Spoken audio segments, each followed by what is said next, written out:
they had not gotten love from their fathers or mothers, like those kind of issues. And if you were like emotionally neglected or invalidated, you seek temporary highs to feel seen. But as soon as that experience fades and uh, you have kind of went through that hookup process, the loop restarts. You're looking for the next person, the next person, the next person to keep seeing and seeing. You also see this thing that sometimes we just sell our bodies to fulfill our materialistic needs. That's like a very idiotic form of long-term betrayal that you're doing. And now talking about this dysfunction, I'll also would plug in the alpha male illusion. So this is basically a group of people whose predominant audience is, let's say, teenagers, and whose hormones are being spiked up or spiked up to just see women. So they sell to them basically. So basically, in this video, I wanted to talk about why we keep hooking up even when it hurts, and this whole notion of, I don't know, alpha males and things like that tell us that, like, the more sexual choices you have, the more of a alpha or a dominant male you are, and whatnot bullshit. So firstly, let's kind of delve deep or make an effort to understand the psychology of why we kind of want to go into hookups, or let's say the psychology of a person who is actively kind of indulged in such behaviors. So there's a repetition to it. Like, we often repeat behaviors that hurt us, not because we enjoy pain, but because our mind is trying to resolve a deeper wound that requires honesty and self reflection on our own part, to look at that pain in the face and walk towards it, face that fear and consciously walk towards it step by step, marching slowly. That requires a lot of effort, and that also requires the demolition of your ego. By ego here, I mean an identity, a so-called identity which you have built for yourself. And sometimes, like, these deeper wounds, or let's say traumas, loop from childhood. Many people use like sex and affection to fill emotional voids from childhood. Maybe they were not they had not gotten love from their fathers or mothers, like those kind of issues. And if you were like emotionally neglected or invalidated, you seek temporary highs to feel seen. But as soon as that experience fades and uh, you have kind of went through that hookup process, the loop restarts. You're looking for the next person, the next person, the next person to keep seeing and seeing.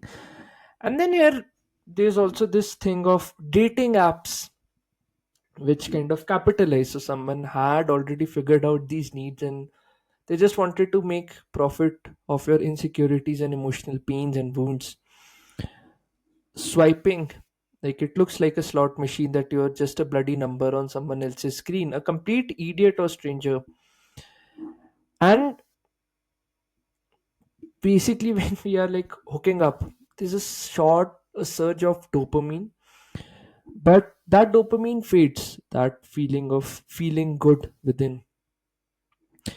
And then, like, with these apps, what happens is, like, we're not connecting, we're just chasing emotional spikes to avoid the stillness within, the stillness that your heart wants. And there's also this pattern that you tie your self-worth to how many, let's say, swipes, likes you have kind of gotten from strangers, for that matter. Like, how much pain would you give yourself? Now, some crony people also kind of rebrand this as freedom, that, my pain is my freedom. These days you see that we kind of glorify detachment, no feelings, no strings, just vibes. But inside, we all feel a little more lonely, a little more lost. We are calling our numbness, oh, I've been liberated, and using all such hypocritical terms. Oh, it doesn't affect me, but it's unhealed pain.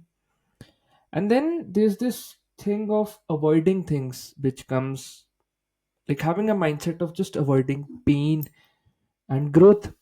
People, let's say, fear long term commitment because it requires vulnerability and stability. Casual, let's say, sex gives control without emotional risk. You want to feel in control of your life in that moment, in that act.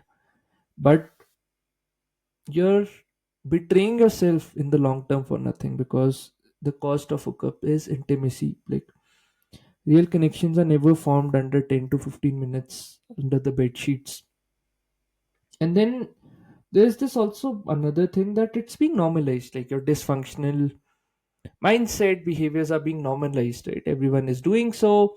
So we are assuming it's healthy and normal. Someone is selling us on Instagram or any other app for that matter through an ad.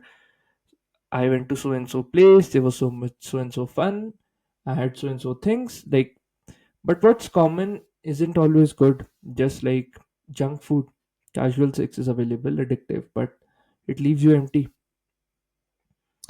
And then you also see this thing that sometimes uh, we just sell our bodies to fulfill our materialistic needs. That's like a very idiotic form of long-term betrayal that you're doing. And now, talking about this dysfunction, I'll also would plug in the alpha male illusion. So this is basically a group of people whose predominant audience is, let's say, teenagers, and whose hormones are being spiked up to just see women.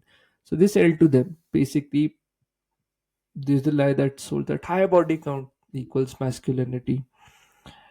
You must be emotionally detached and just do sex day and night. That is strength. Dominate women, and you're winning the game. But most alpha behavior is just a 13-14 year old's boyish insecurity in disguise. Now, like, some of the red flags of this whole alpha culture, they're like very loud on the outside, very hollow inside. Like, they would repeat you the same scripts, purpose and things like that. Of course, purpose is important. Following the footsteps of your purpose is very important, but not so that you can win women. You should follow your purpose and walk that path so that you feel self confident and a holistic individual of sorts. Confidence depends on not how many people you sleep with. It's not confidence, it's compulsion. You cannot sit with your emotions in night and then you go on preaching about self control and things like that. They preach control, but they are like driven with fear. By fear of rejection, fear of real intimacy, fear of what if some woman would reject our alphaness, fear of totally truly being seen as the vulnerable child that you are. Now, what does real strength look like? Now, this is, I'm just talking to men in general, that they don't chase validation, they master their energy, and they chase validation on from their self. When you walk into a room, your presence is felt. Like, there are certain situations when you go into a room and this person is this, he's this deep, because you're grounded, not desperate. And then there's this also one more thing which I would like to turn back to Swami Vivekananda and our scriptures is being celibate. It's real power, or consciously choosing to indulge in the form, in, like, in sex with that one partner, because you don't give your life force away for temporary ego strokes, and you don't sleep around to win. You build depth to, let's say, lead, create, and protect the things and values that genuinely matter to you. One should develop oneself in such a way that you can say no to chaos. Like, you don't need to impress the world, you just need to be at peace when you're alone with your own thoughts, or let's say with your so-called loved ones or your partner. And you don't have to force this alphaness on others, or, like, look for validation from the outside. You should just be authentic and genuinely get respect from the people who admire you for who you are, not from every Tom, Dick, and Harry.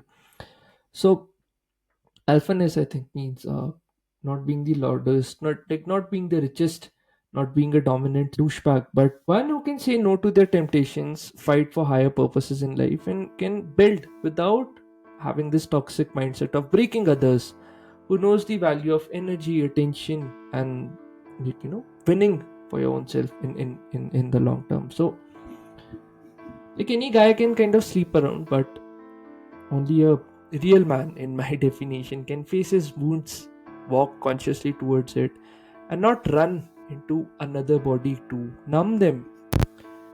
Which brings me to my next point is, this is thrown into the world that males are more biologically inclined to seek variety, and it's okay. But many are emotionally immature, mistaking, let's say, their so-called conquest of the number of bodies or their body count they have slept with for confidence. And there's also this sad thing that women these days are also trying to be like men. Many suppress their own emotional, genuine, authentic needs, leading to deep regrets. They also want to be in this fun-loving culture, and soon when they kind of get into that age where stability seems to be option, then they see that the choices that they have made in the past, how it comes as a deep regret for them. So one more thing I think from an hookup psychology is they act as a mirror, right? Casual sex shows that you're not grounded and you're just lost, and you're not trying to heal genuinely, but just amplifying your inner chaos.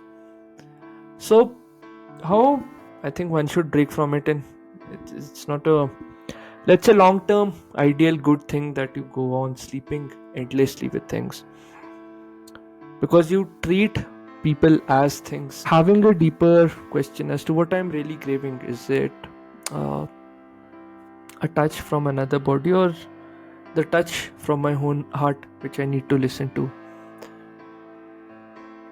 Going deeper and deeper into your own psyche to understand the real pain points and trying to navigate your life from that center, I think that helps and wins you a lot of respect of your own self in the long term. Whenever you become self-aware, I think this urge and compulsion to hook up kind of gets its true place, and then you start chasing depth, I think, over distraction. So heal before you connect with other people and build a holistic personality of sorts. So yeah, that's what I wanted to kind of share with you on this hookup thing. Let me know what you feel about it, and until then, this is Debu Ki Dastak signing off. Cheers, bye.